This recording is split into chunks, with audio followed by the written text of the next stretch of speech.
La decisione di spostare le grandi navi a Marghera dal 1° agosto, seppur condivisa per la salvaguardia di Venezia, non è stata accettata da molte categorie per le modalità e soprattutto i tempi. La soluzione del governo italiano di spostare le grandi navi a Porto Marghera arriva con un imperdonabile ritardo. 6 anni di discussioni, 6 anni di battaglie ideologiche, 6 anni di mancate decisioni.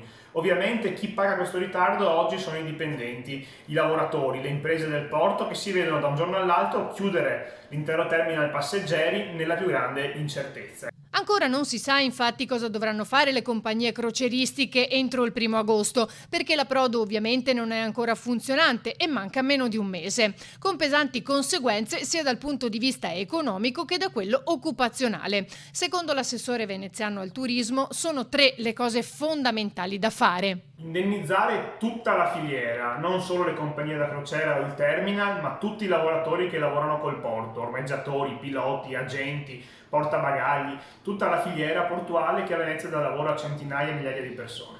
2. Avviare immediatamente i lavori per la sistemazione delle banchine di Porto Marghera per evitare di aggiungere incertezza ad incertezze, quindi essere pronti il prima possibile a far arrivare le navi lì dove devono arrivare. 3. Verificare e perseguire la possibilità, anche nei prossimi giorni e nelle prossime settimane, di ormeggi temporanei solo per questi mesi di stop.